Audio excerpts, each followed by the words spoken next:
teguran kepada Muhammad bahwa dia mengharamkan apa yang tadinya halal, itu bukan menjadi bukti bahwasanya umat muslim mentaati Muhammad dengan secara terbatas. Tidak.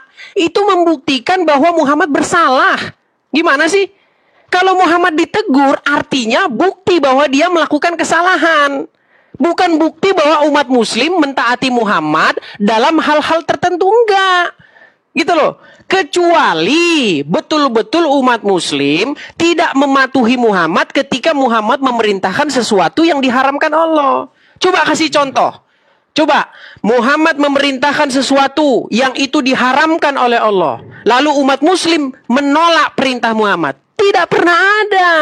Tidak pernah ada cerita itu. Selalu saja umat muslim mengikuti Muhammad secara membabi buta. Ya, apa buktinya? Darah Muhammad diminum loh, Pak Ustadz. Padahal dalam Al-Quran, darah itu tidak boleh dikonsumsi. Ketika darah Muhammad diminum, malah kata Muhammad, haram tubuhmu disentuh api neraka. Ini salah satu bukti bahwasanya Muhammad menghalalkan yang diharamkan Allah dan umat muslim mengikuti. Makanya saya bilang umat muslim mengikuti Muhammad tanpa batas. Menjadikan Muhammad itu sebagai ilah. Sebagaimana yang dimaksud dalam surat Al-Jathiyah. Bahwa mereka mengikuti hawa nafsunya sehingga disebut menjadikan hawa nafsunya sebagai ilah. Mereka taat tanpa batas. Nah, sebenarnya yang menggelincirkan umat muslim ini bukan Muhammad sebenarnya. Yang menggelincirkan kalian adalah para pengarang-pengarang buku. Contohnya apa? Yang barusan Anda katakan. Anda sudah didoktrin ini Pak Ustadz. Didoktrin sedemikian rupa sehingga memahami Al-Quran harus sesuai dengan pengikut para orang ulama. Padahal tidak ada di dalam Al-Quran itu.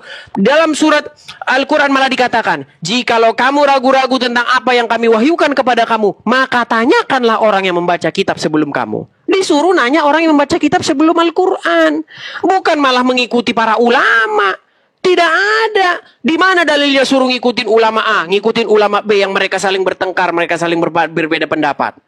Makanya dikatakan oleh Muhammad, umatku akan terpecah menjadi 73 golongan dan hanya satu golongan yang akan selamat. Yang satu golongan yang akan selamat itu adalah orang yang percaya kepada Injil. Karena Al-Quran memerintahkan untuk percaya kepada kitab-kitab sebelumnya. Tetapi apa yang Ustadz Wafi lakukan adalah percaya kepada kitab-kitab sesudah Al-Quran. Kitab-kitab fikih, kitab-kitab ini, kitab-kitab A, B, C, D, segala macam yang begitu banyaknya sekali. Iya kan? Tadi Anda katakan, mengikuti Al-Quran harus dari metode sanad, harus metode ini. Itu adalah karangan-karangan kalian sendiri. Karangan-karangan ulama kalian sendiri. Sehingga ulama-ulama punya otoritas untuk menakuti umat. Hei, kamu kalau nggak memahami Al-Quran sesuai dengan pandangan saya, kafir. Kamu kalau nggak memahami Al-Quran sesuai dengan mazhab saya, kafir. Nggak ada dalam Al-Quran. Pahamilah Al-Quran sesuai dengan mazhab Syafi'i, mazhab Hambali. Nggak ada. Yang ada adalah suruh memahami Al-Quran sesuai dengan apa yang dibaca oleh orang-orang sebelumnya. Jika kamu ragu-ragu tentang apa yang kami wahyukan kepada kamu, tanyalah orang-orang yang membaca kitab sebelummu. Disuruh nanya kepada orang yang membaca kitab sebelumnya, Pak Ustadz. Yang dilakukan umat muslim sekarang apa? Mereka malah mentaati buku-buku yang sesudah Al-Quran. Yang dikarang-karang oleh ini, karang oleh itu, karang oleh ini. Itu sekarang. Makanya saya katakan, kalian sudah mentuhankan para ulama kalian dengan cara begitu mentaatinya tanpa batas. Dengan cara mentaati mereka sekalipun isinya bertentangan dengan Al-Quran. Apa contohnya? Minum darah Muhammad, diminum. Boleh berdusta, padahal Al-Quran tidak membolehkan berdusta. Dan banyak hal lagi. Coba berikan saya satu contoh di mana Muhammad memerintahkan sesuatu, kemudian umat muslim menolak perintah itu karena itu bertentangan dengan perintah Allah. Nggak ada, nggak pernah ada. Adapun Muhammad pernah memberikan saran, misalnya ketika perang Khandaq, ya, Muhammad berkata, kita harus masuk kampung. Oh jangan. Lalu dikasih saran, kita bikin parit. Gitu cara kita. Itu bukan perintah-perintah ini. Ya, coba dalam hal perintah iman pernah nggak Muhammad itu ditolak perintahnya? Nggak ada. Bahkan Anda sudah berani mengatakan bahwa Muhammad berbuat salah dalam hal di luar syariat. Artinya apa yang diucapkan Muhammad itu tidak keluar dari mulutku kecuali kebenaran. Anda nafikan. Di sini Anda sudah mengatakan bahwa Muhammad seorang pendosa. Silakan, Pak Ustaz. Tap-tap layar ya guys, tap-tap layar, like guys dan follow ya guys ya biar cepat Ya, walaupun lus nggak apa-apa. Silakan Pak Ustadz. Meskipun lus.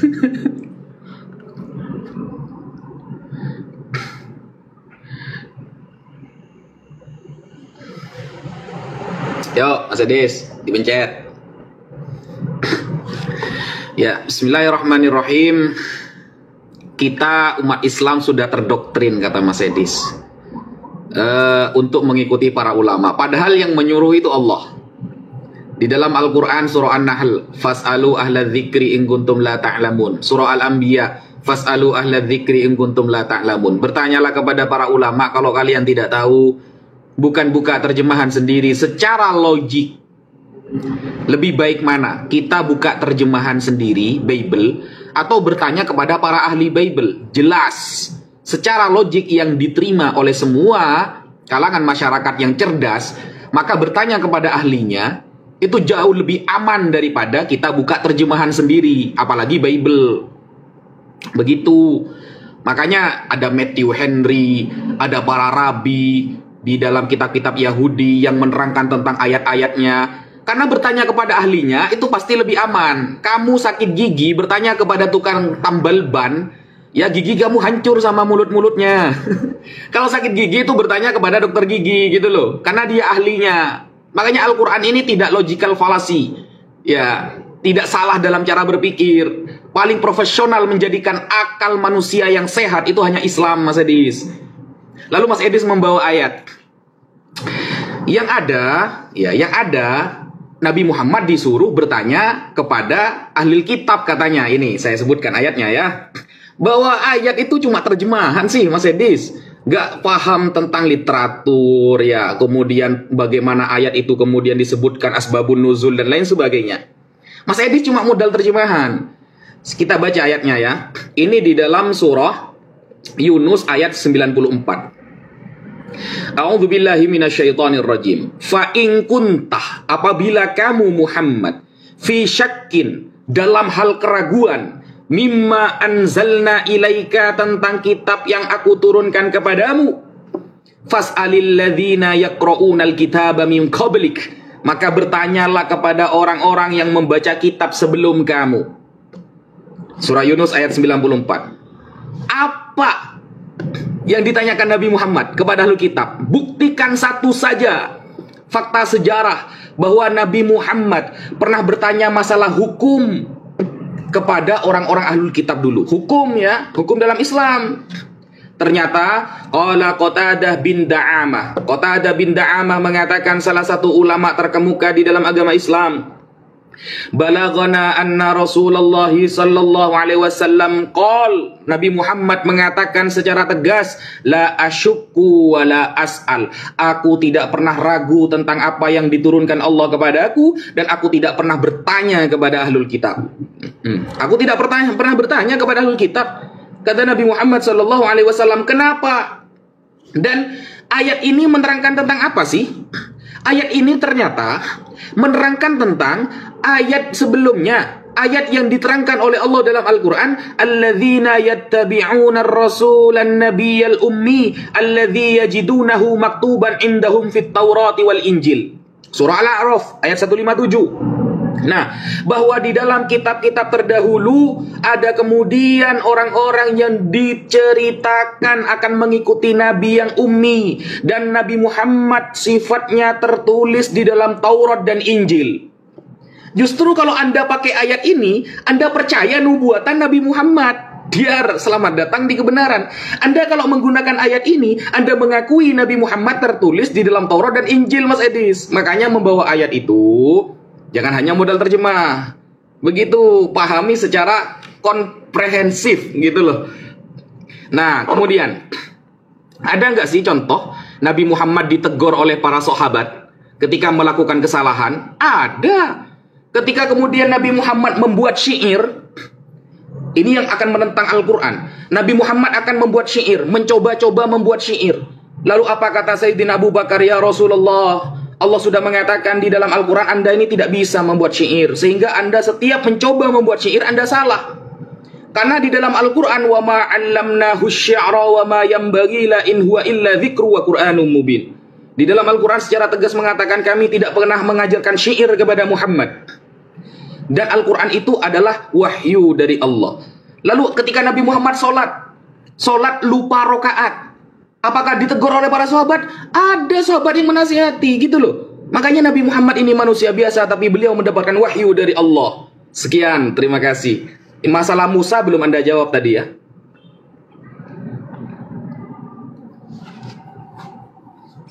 Oke, baik. Terima kasih. Ya, teman-teman jangan lupa teman-teman ya follow ya. Follow supaya kalian tidak ketinggalan live besok selanjutnya ya, teman-teman ya. Follow dan follow. Oke. Baik, ya. Saya tanggapi satu persatu, Pak Ustadz ya. Saya tanggapi satu persatu. Ini memang intelijensi yang jauh berbeda ini mengakibatkan kita sering salah paham ya. Tadi ketika Muhammad lupa sholat, itu bukan perintah loh. Muhammad kan lupa sholat, lalu diingatkan. Ya kan, makanya diulang lagi, kan begitu narasinya. Yang saya katakan adalah ketika Muhammad menetapkan sesuatu, memerintahkan sesuatu, pernahkah ada umat yang membantahnya? Karena menurut surat Al-Ahzab ayat 36 tadi, jikalau Allah dan Rasulnya sudah menetapkan satu ketetapan, maka tidak ada pilihan lain bagi orang muslim itu selain daripada mentaatinya. Mereka tidak punya urusan. Tadi Anda katakan, itu dalam hal syariat. Loh, kalau Anda lihat asbabul nuzulnya, bagaimana di situ Zainab menolak dilamar oleh Muhammad supaya dia menikah kepada Zaid anak angkatnya. Zainab berkata, wahai Rasulullah, kenapa saya dinikahkan dengan dia budak, sedangkan status saya tinggi? Maka turunlah ayat itu. Ya, tidak pantas bagi seorang laki-laki maupun perempuan muslim kalau Allah dan Rasulnya sudah menetapkan satu ketetapan, maka ada urusan bagi mereka tentang urusan mereka. Nggak bisa, nggak ada pilihan bagi mereka tentang urusan mereka. Makanya saya bilang ketaatan sama Muhammad itu mutlak tanpa batas, seperti ketaatannya kepada Allah. Ya kan? Di dalam Al-Quran dikatakan, kalau sudah dipanggil, yang meninggal, siapakah yang lebih kalian cintai dari ayah-ayah kalian, ibu-ibu kalian, ya, dari harta-harta kalian? Siapa? Hanya Allah dan Rasulnya. Harus Allah dan Rasulnya itu selalu melekat. Makanya di dinding-dinding masjid selalu Allah dan Muhammad, Allah dan Muhammad. Kemudian saya tanggapi lagi satu lagi. Nah, tadi perkataan Anda yang menyesatkan adalah ini di dalam surat di dalam surat Al-Anbiya ayat yang ke-7. Ya, kami tidak mengutus rasul-rasul sebelum kamu. Ini perkataannya kepada Muhammad. Kami tidak mengutus rasul-rasul sebelum kamu, melainkan beberapa orang laki-laki, dan kami beri wahyu kepada mereka. Maka tanyakanlah olehmu kepada orang-orang yang berilmu. Ya, ahli zikr itu, orang-orang yang berilmu itu bukan Imam Syafi'i, bukan Imam Hanafi, Imam Bali, bukan ulama-ulama karangan Anda. Bagaimana Muhammad disuruh nanya kepada ulama? Kan aneh. Ini yang disuruh tanya, yang disuruh bertanya itu Muhammad. Tanyakanlah kepada ahli zikr, orang yang berilmu. Nah, siapa contohnya orang yang berilmu itu? Contoh, ketika Muhammad di dalam satu narasi dikatakan setelah dia pulang dari bertahanus di Gua Hira. Siapa yang ditanya dia? Istrinya nanya kepada Warokah Ibn Naufal.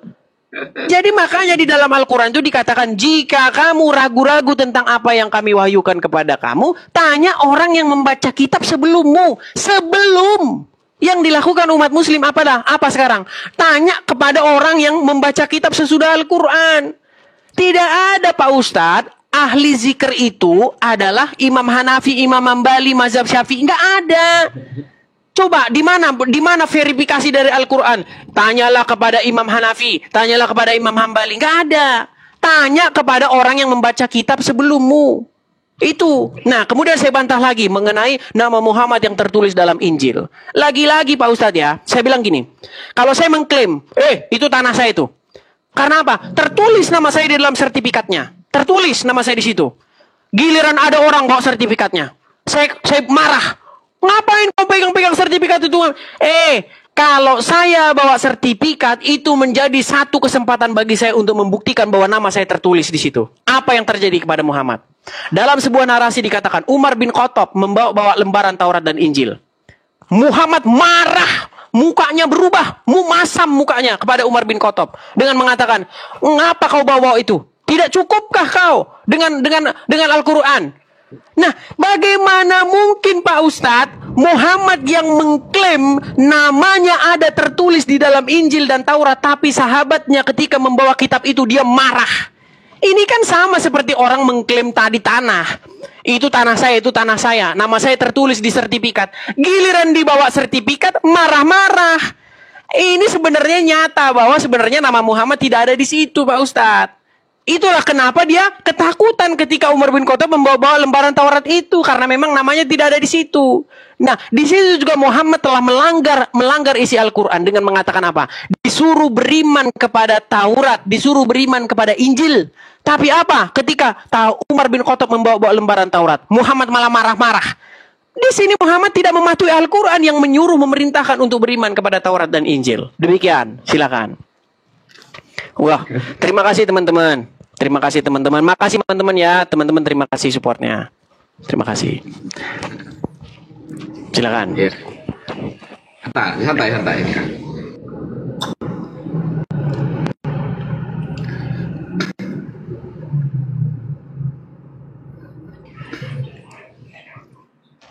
Ya, follow guys ya. Bismillahirrahmanirrahim. Saya heran sama Mas Edi sini. Dari tadi kok pertanyaan saya nggak dijawab gitu loh. Kenapa fokus Islam saja gitu? Ada apa dengan Bible Anda? Begini Mas Edis. Bertanyalah kepada orang-orang yang membaca kitab sebelum kamu. Saya sudah menyampaikan di dalam tafsir Ibnu Katsir tentang asbabun nuzul. Sebab-sebab kan Mas Edis tahu sendiri. Tadi sudah percaya kan bahwa ada istilahnya asbabun nuzul. Dalam mempelajari Al-Quran ada asbabun nuzulnya. Kalau sampai pakai ayat itu, berarti Anda harus beriman kepada Nabi Muhammad. Nabi Muhammad tertulis di dalam Taurat dan Injil. Ingat ya, Taurat dan Injil. Bukan Bible. Bukan Biblos loh. Taurat dan Injil. Gitu loh. Makanya ketika Sayyidina Umar membawa Taurat atau membawa Injil, kenapa Nabi marah? Karena saat itu sudah ada Al-Quran. Ngapain Taurat dan Injil gitu loh. Al-Quran itu sudah terupdate. Ngapain? Kan begitu kata Nabi. Makanya logik. Mau sudah ada buku terbaru, ngapain yang untuk umat Nabi? Jadi begini, istilahnya kalau di dalam Islam, seluruh nabi-nabi yang diutus oleh Allah hanya kepada kaumnya masing-masing. Khusus Nabi Muhammad, rahmatan lil alamin. Untuk seluruh alam. Loh, ada yang terkeren kok malah bawa kitab yang dulu. Buat apa? Kan seperti itu memang. Wajar, logik itu. Lalu ketika Nabi Muhammad tentang wahyu pertama yang turun kepada Nabi Muhammad, lalu bertanya kepada Waraqah bin Naufal. Lah, ini kan kena lagi Mas Edis. Kalau Anda merujuk kepada Waraqah bin Naufal, berarti Anda harus beriman kepada Nabi Muhammad sallallahu alaihi wasallam. Karena Waraqah bin Naufal membenarkan wahyu yang datang kemudian kepada Nabi. Waraqah bin Naufal siap membela Nabi Muhammad ketika nanti umurnya panjang.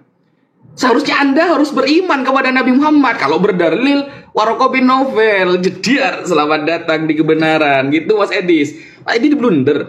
Lalu ketika Mas Edis contohnya mengatakan, kalau masalah syair itu kan teguran, sholat itu kan teguran, bukan perintah. Tapi ayat yang digunakan sama Mas Edis, idza qadallahu wa rasuluh. Ketika Allah dan Nabi Muhammad menetapkan, kalau sudah Allahnya berarti diridhoi Allah Mas Edis. Gitu aja repot memahami gitu loh. Lalu kenapa saya harus mendatangkan kemudian contoh Nabi Muhammad menyampaikan sesuatu ditegur oleh sahabat? Ini pertanyaan logical fallacy. Pemikiran yang salah. Kenapa? Saya sudah katakan dari awal. Surah Al-Fathu ayat 2. Liyaghfira lakallahu ma taqaddama min dzambika wa ma ta'akhkhar wa yutimma ni'matahu 'alaika wa yahdiyaka. Allah langsung yang akan meluruskan Nabi Muhammad ketika Nabi Muhammad melakukan kesalahan. Allah langsung yang akan menegur Nabi Muhammad ketika Nabi Muhammad melakukan tergelinciran. Maka tidak mungkin kemudian Anda memberikan contoh-contoh logical fallacy seperti itu. Saya sudah sampaikan itu di awal, jangan diulang-ulang terus gitu loh. Tolong pertanyaan saya dijawab Mas Edis. Masalah Musa, ada nggak fakta sejarah umat Nabi Musa menuhankan dia karena dia disebut dengan ilahan. Kemudian Yesus itu pernah berbohong loh. Yesus itu pernah berbohong Mas Edis. Apakah dia pantas dijadikan sebagai Tuhan? Apakah Yesus melegalkan dusta? Jelas. Ini sebagai kantoran saya mengatakan bahwa tadi Mas Edis mengatakan di dalam Islam itu diperbolehkan berbohong katanya. Nah, di dalam Yohanes 7, nomor 8 sampai 10, pergilah kamu ke pesta itu, kata Yesus. Aku belum pergi ke situ. Yesus mengatakan, aku belum pergi ke situ. Demikianlah kata Yesus kepada mereka, dan ia pun tinggal di Galilea. Tetapi sesudah saudara-saudara Yesus berangkat ke pesta itu, ia pun pergi juga ke situ. Tidak terang-terangan, tetapi diam-diam. Nah, Yesus yang jabatannya Tuhan, ya ini saya lihat ya, ayatnya Yohanes 7, ternyata yang jabatannya Tuhan diibadahi, dituhankan oleh oten-oten, ternyata pernah ngajari berbohong, Mas Edis. Nah, kenapa Yesus diam-diam ke arah situ? Apa malu? Apa karena takut ketahuan bohong? Padahal dia mengatakan aku tidak pergi ke situ, tapi ternyata diam-diam dia ke situ. Masa seperti ini Tuhan? Kemudian mengenai darah, dalam Yohanes 6, nomor 53, maka kata Yesus kepada mereka, aku berkata kepadamu, sesungguhnya jikalau kamu tidak makan daging anak manusia dan minum darahnya, nah gimana? Ternyata Yesus juga melegalkan minum darah. Gimana tuh? Nabi Muhammad tidak pernah menyuruh sahabatnya minum darah. Malah Yesus yang melegalkan. Yohanes 6 ayat 53. Sekian, terima kasih. Dijawab Mas Edis. Baik, terima kasih teman-teman atas supportnya ya. Terima kasih teman-teman. Jangan lupa follow supaya teman-teman ikut atau dapat notifikasi ketika saya live di kesempatan yang akan datang. Oke, saya mulai lagi ya diskusinya ya. Baik, saya tanggapi ya. Karena dia bertanya sekali-kali. Gak muncul masih.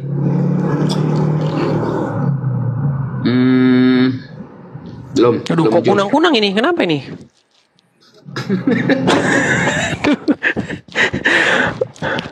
Mana waktunya? Coba digagalkan dulu. Nanti Oke, dibatalkan dulu. Kita mulai lagi. Loh, coba batalkan dulu. Tadi kita barengan itu, nggak bisa ini. Oh, batalkan dulu. Ya, coba klik. Nah, klik. Mulai. Ya, coba tanding ulang. Oke. Oke, baik. Terima kasih ya. Jadi pertama-tama kita nggak boleh ya hanya bertanya terus ya. Kita juga harus menjawab. Tadi dia menuduh ya. Inilah bagaimana cara Ustadz Wafi ingin cari remis. Ya, saya ibaratkan Ustadz Wafi ini ibarat orang yang sudah tenggelam. Dia mencari apapun untuk menolong dia supaya dia tidak tenggelam. Bahkan jerami pun diambil dia untuk menolong dia supaya dia tidak tenggelam. Jadi dia dengan mengatakan bahwa Yesus berbohong. Ya, perhatikan. Yesus mengatakan, aku belum pergi ke sana karena waktuku belum tiba. Sama seperti begini. Dis, ntar ke nggak? Ke rumahnya si A nggak? Ntar, karena waktu saya belum tiba. Tapi setelah itu saya ke sana. Apakah itu membuktikan bahwa saya bohong? Tidak. Seperti itu. Kenapa ini? Kok ada peringatan? Ustadz, karena ada asap. Oke, nggak apa-apa, lanjut ya, lanjut. Oke. Nah, kemudian ini menjadi satu upaya Wafi untuk mencari remis, untuk melindungi bagaimana Muhammad yang mengajari umat Islam boleh berdusta. Karena memang jelas-jelas ayatnya berbunyi seperti itu, bahwa Muhammad membolehkan umat Islam berdusta di dalam 3 hal. Sedangkan Al-Quran surat Al-Ahzab ayat 70 mengatakan disuruh mengatakan perkataan yang benar. Jelas suatu kontradiksi. Dan umat muslim lebih mentaati Muhammad ketimbang mentaati Allah. Buktinya apa? Hadis itu ada di situ dan hadis itu dilakukan sampai sekarang. Nah, kemudian apa kata Yesus soal dusta-dusta? Perhatikan, Yesus berkata, jika ya katakan iya, jika tidak katakan tidak. Apa yang lebih daripada itu berasal dari si jahat? Jelas, karena Yesus dikatakan di dalam Bible, tipu tidak ada pada mulutnya. Ya, dia tidak berdusta, tipu tidak ada dalam mulutnya. Jelas, karena bagaimana mungkin seseorang yang mengajarkan kebenaran di detik yang sama mengajari dusta? Mustahil. Karena apa kata Yesus? Karena iblis adalah bapa segala dusta. Sekarang Pak Ustadz, apakah Muhammad sesuai dengan seorang pendusta? Sesuai dengan hadis. Mohon maaf ini, saya harus ngomongnya keras. Dengarkan. Di dalam satu riwayat dikatakan, Abdullah ibn Amr pernah menulis apapun yang dikatakan Muhammad. Dia tulis semua yang diucapkan Muhammad. Lalu datanglah orang-orang Quraisy mencegah dia. Kenapa kau tulis? Sedangkan Muhammad itu hanya manusia biasa. Yang terkadang berkata dalam keadaan senang. Kadang dia berkata dalam keadaan marah. Dia manusia biasa. Kok kamu tulis semua? Ngadu dia kepada Muhammad. Wahai Rasulullah, saya dicegah oleh Bani Quraisy menulis apapun yang kau katakan dengan berkata bla bla bla. Lalu apa kata Muhammad? Muhammad berkata, ingat ini Pak Ustadz. Demi Allah yang jiwaku berada dalam genggaman tangannya. Dia bilang begitu. Tidak keluar darinya sambil menunjuk mulut kecuali kebenaran. Kata-kata ini yang saya kunci. Tidak pernah keluar dari mulut Muhammad kecuali kebenaran. Itu Muhammad sendiri yang ngomong. Alasannya apa dia ngomong gitu? Alasannya karena Muhammad itu dituduh hanya manusia biasa. Kadang-kadang dia ngomong yang gak benar. Tapi Muhammad mengatakan bahwa semua yang keluar dari mulut Muhammad itu adalah kebenaran. Bayangkan, pada suatu peristiwa, Muhammad lewat di Madinah, melihat para petani-petani kurma sedang menanam kurma. Apa kata Muhammad? Apa yang mereka perbuat itu adalah perbuatan yang mubazir. Seandainya pohon kurma itu dibiarkan begitu saja, maka kurma-kurma itu akan tetap berbuah. Tapi ternyata setelah mengikuti perkataan Muhammad, mereka gagal panen. Dan ketika gagal panen, dapat dalam tanda kutip Muhammad ngeles atas apa yang diucapkannya. Dia berkata apa? Dengan kata-kata begini, kamu lebih mengetahui urusan duniamu. Loh, mengapa Muhammad mengomentari sesuatu yang tidak diketahuinya? Bukankah Al-Quran mengatakan, janganlah kamu mengatakan sesuatu yang kamu tidak memiliki pengetahuan tentangnya. Al-Quran mengatakan, jangan kamu mengucapkan sesuatu yang kamu tidak punya pengetahuan tentangnya. Tapi Muhammad melanggar ayat itu dengan cara mengatakan sesuatu yang dia tidak memiliki pengetahuan tentangnya. Dia berkata kepada para petani kurma, apa yang kalian perbuat itu adalah sia-sia. Setelah dituruti oleh petani kurma itu, mereka gagal panen. Dan ketika gagal panen, Muhammad ngeles dalam tanda kutip dengan mengatakan, kamu lebih mengetahui urusan duniamu. Jelas, jelas sekali. Apa yang keluar dari mulut Muhammad tidak keluar darinya kecuali kebenaran. Dibantah dengan peristiwa-peristiwa bagaimana Muhammad salah, bagaimana Muhammad ditegur. Ternyata keluar dari mulut Muhammad kesalahan. Itu tanda bahwa, mohon maaf, Nabi Anda seorang, mohon maaf, saya nggak bisa ucapkan. Begitu Pak Ustaz. Ya, tetapi apa kata Yesus? Iblis adalah bapa segala dusta. Jelas Pak Ustadz. Apa bagaimana mungkin mentaati Muhammad sama dengan mentaati Allah, tetapi taat sama Muhammad jadi gagal panen? Bisa-bisa Anda kena prank nanti Pak Ustadz. Terima kasih, silakan. Terima kasih teman-teman supportnya. Terima kasih. Iya. Oke. Tunggu dulu. Ya, diklik Mas Edis.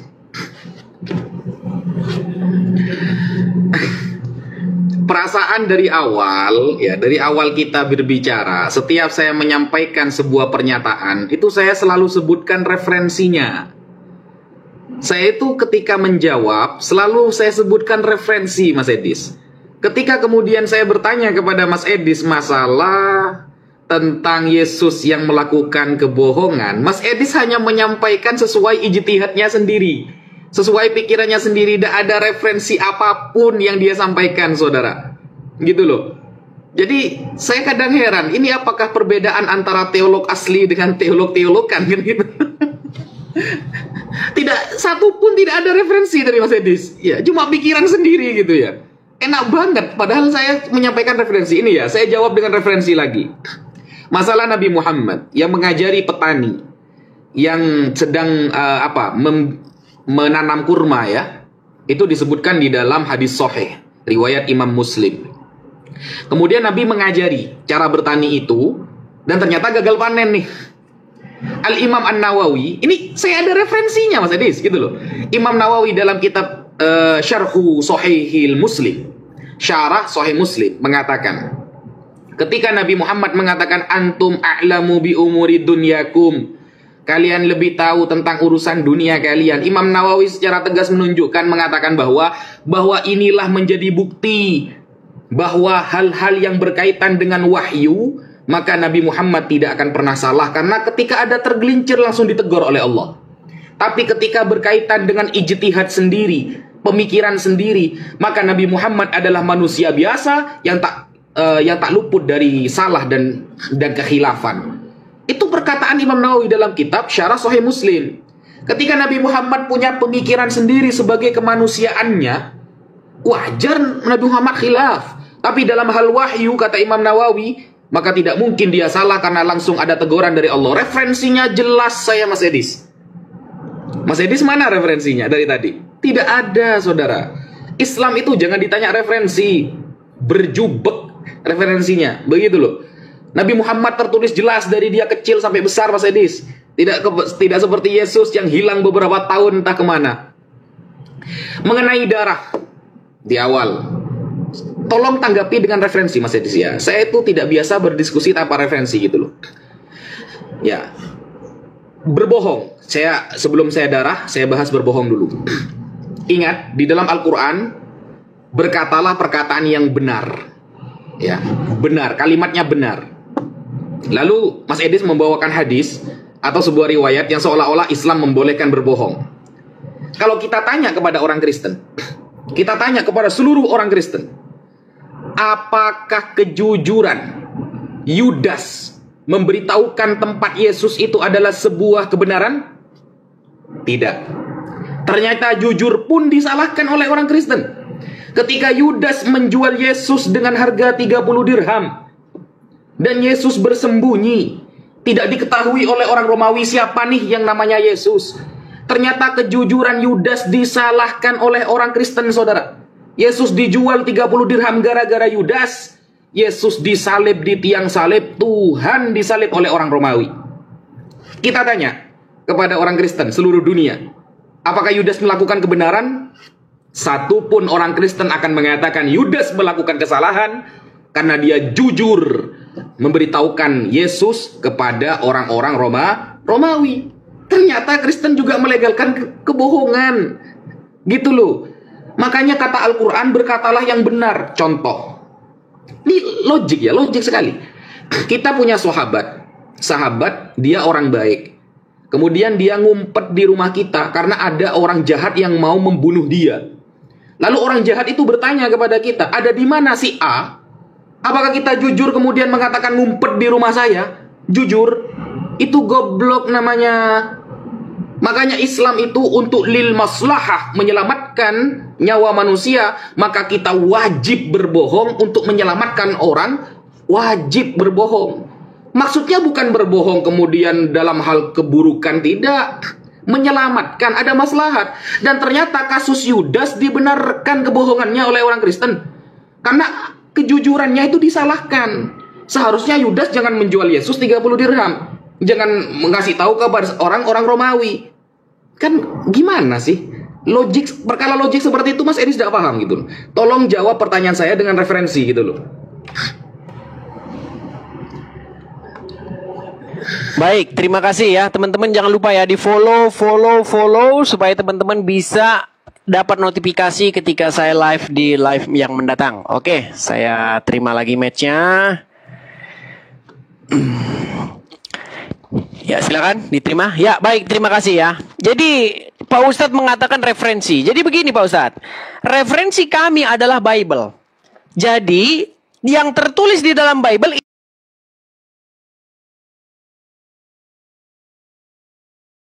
itu yang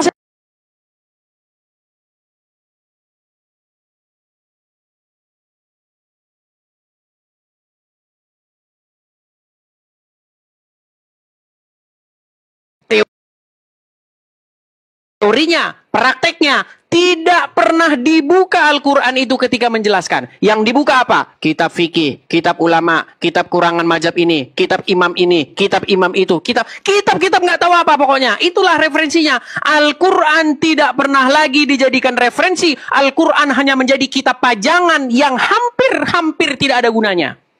Ya, nah kemudian Anda tadi mengatakan Muhammad kalau berkaitan soal wahyu maka dia tidak pernah salah, tapi kalau dalam hal manusia biasa dia pernah salah. Loh, bukankah itu yang terjadi kepada Abdullah bin Amr? Abdullah ibn Amr kan menulis apapun yang Muhammad katakan, Pak Ustadz. Lalu orang-orang Quraisy mengatakan persis yang Anda katakan. Muhammad itu hanya manusia biasa. Dia berkata dalam keadaan senang, berkata dalam keadaan marah. Loh, justru Muhammad mengatakan, demi Allah yang jiwaku berada dalam genggaman tangannya. Ingat, dia sampai bersumpah itu. Dia bersumpah demi Allah yang jiwaku berada dalam genggaman tangannya, kata dia. tidak keluar darinya sambil jarinya menunjuk ke mulut kecuali kebenaran. Muhammad punya satu mulut. Nggak ada mulut ilahi, nggak ada mulut insani. Mulutnya cuma satu. Dan dari mulut yang satu itu, kata Muhammad, tidak pernah keluar dari mulut yang satu itu kecuali kebenaran. Tapi faktanya apa? Muhammad ditegur atas apa yang diucapkan. Mengapa engkau mengharamkan apa yang dihalalkan oleh bagimu demi menyenangkan hati istri-istrimu? Satu, keluar dari mulut Muhammad kesalahan. Dua, kepada petani kurma. Muhammad mengatakan, apa yang mereka perbuat itu adalah sia-sia belaka. Seandainya pohon kurma itu dibiarkan begitu saja, maka kurma itu akan baik-baik saja. Ternyata mereka malah gagal panen. Setelah gagal panen, Muhammad mengatakan, meralat perkataannya dengan kata-kata, kamu lebih mengerti urusan duniamu. Bukankah engkau sendiri Muhammad yang mengatakan bahwa tidak pernah keluar dari mulutmu kecuali kebenaran? Bayangkan ini Pak Ustadz. Jadi saran saya kepada Pak Ustadz, bertaubat. Jangan-jangan nanti Pak Ustadz di akhir zaman, Muhammad ngeles lagi dengan berkata, aku kan hanya berkata berdasarkan hawa nafsuku. Jangan-jangan Anda nanti diprank di yaumil akhir. Makanya harus kembali kepada Yesus. Karena Yesus mengatakan kebenaran. Kemudian Anda membuat satu narasi-narasi yang menurut saya sangat murahan. Dengan kata-kata, kalau ada sahabatmu bersembunyi di rumah, apakah kamu harus jujur? Apakah saya harus kasih tahu bahwa dia ada di situ? Saya akan kasih solusinya. Kalau ada orang bersembunyi di rumah saya, ada orang bertanya, hei, si Fulan di rumahmu atau tidak? Saya tidak perlu berdusta untuk mengatasi itu. Tidak perlu saya harus berdusta untuk mengatasi itu. Saya akan bilang kepada dia, ada apa kau cari dia? Saya mau bunuh dia. Sekarang kau ikut saya, tenangkan dirimu, tenang. Saya sekarang jemput polisi, saya panggil polisi. Nggak perlu saya harus berdusta. Tidak memberitahu si Fulan ada di rumah saya, bukan berarti itu berdusta. Lain, kalau berdusta itu caranya begini. Si Fulan ada di sana, padahal si Fulan di rumah saya. Itu namanya dusta. Inilah cara Ustadz Wafi dan Muslim menuhankan Muhammad dengan cara membela, membabi buta Muhammad ketika Muhammad mengajarkan umat Muslim untuk berdusta dalam 3 hal. Padahal di dalam Al-Quran jelas dikatakan, Al-Azab 70, katakanlah perkataan yang benar. Jelas itu, katakanlah perkataan yang benar. Bahkan Al-Quran mengatakan orang-orang yang berbohong itu ciri-ciri orang yang tidak beriman. Jelas. Tapi memang bagaimana teman-teman? Apakah Muhammad orang yang beriman? Di dalam surat An-Nahl ayat 99, setan itu tidak punya pengaruh terhadap orang-orang yang beriman dan bertawakal kepada Tuhannya. Tapi, mohon maaf nih, Muhammad kena sihir selama 3 bulan lamanya. Bayangkan itu Pak Ustadz. Dia kena sihir 1 bulan lamanya. Mohon maaf, saya ralat. 1 bulan lamanya dia kena sihir. Dia tidak bisa membedakan apakah dia mendatangi istrinya atau belum. Iya kan? Dia kena sihir. Dan kita tahu sihir itu dari setan. Sedangkan menurut Al-Quran, setan tidak punya pengaruh terhadap orang-orang yang beriman. Jadi di sini memang meragukan. Makanya Pak Reza kemarin, walaupun dia Muslim, dia meragukan Muhammad termasuk orang-orang yang beriman. Jelas Pak Ustadz. Ya. Nah kalau Anda mau berbicara tentang referensi kami adalah Bible. Sedangkan referensi kalian adalah kitab-kitab karangan ulama. Al-Quran tidak menjadi referensi kalian lagi. Menjadi buku yang hampir tidak berguna. Terima kasih. Terima kasih yang kasih kembangan Bang. Terima kasih Bang. Kita closing statement aja lah. Wah berat ini. Minta closing statement akhirnya. Silakan. Ya karena Anda tidak bawa referensi sama sekali. Akhirnya minta close dia teman-teman. Silakan Pak Ustadz. Apa ini kata saya? Ya, silakan. 5 menit berdua aja, 5 menit berdua. Oh boleh. Ya, kamu dulu Mas Edis, lanjut. Ya Pak Ustadz, jadi intinya kan bahwa apa yang keluar dari mulut Muhammad itu kan pasti kebenaran. Iya kan? Karena orang-orang Quraisy kan bilang sama Abdullah ibn Amr itu, Muhammad tuh manusia biasa loh. Manusia biasa dia itu. Nggak usah kau tulis semua yang diomongin dia itu. Kadang-kadang dia ngomong nggak benar. Tapi apa kata Muhammad? Tidak keluar dari mulutnya, tidak keluar kecuali kebenaran. Tapi nyatanya, Anda sendiri sudah mengakui Pak Ustadz, bahwa dia ketika dia berkata dalam keadaannya sebagai manusia biasa, bukan wahyu, salah. Padahal mulut Muhammad satu. Nggak ada mulut wahyu, nggak ada mulut manusia, nggak ada mulut ini, nggak ada. Bahkan dikatakan, barang siapa yang taat kepada saya, maka dia taat kepada Allah. Nggak ada di situ dikatakan, lalu kalian pasti ingin pelintir. Itu ketaatan dalam hal syariat, ketaatan dalam hal agama. Nggak ada itu. Kalian tambah-tambahi. Seolah-olah Muhammad lupa mengatakan taat kepadaku dalam hal urusan syariat. Seperti itu. Jadi itu Pak Ustadz. Jadi intinya kalian sudah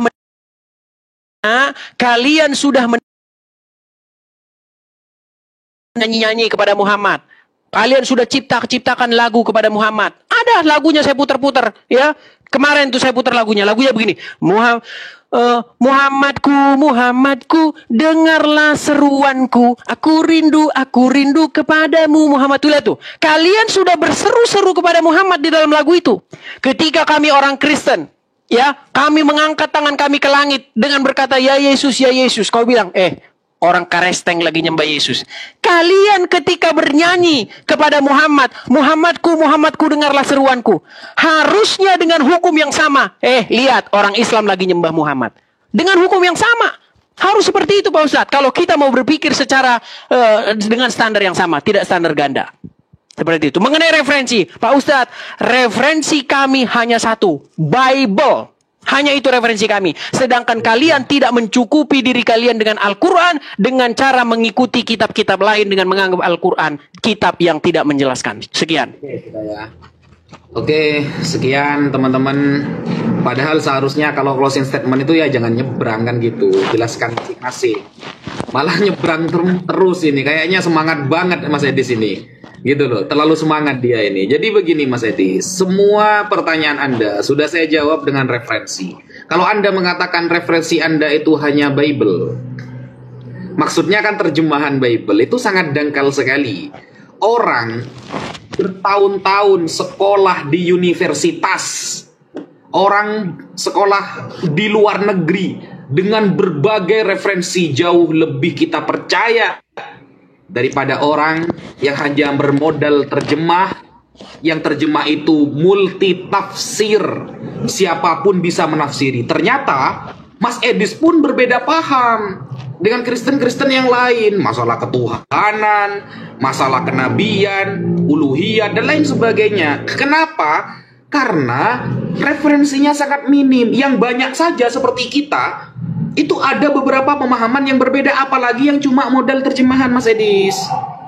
Begitu. Sehingga sebenarnya saya menunggu tentang ayat ketika Yesus melegalkan darah, tentang ayat bahwa Yesus pernah berbohong, tentang ayat bahwa Yesus pernah mengakukan seperti ini, lalu dituhankan.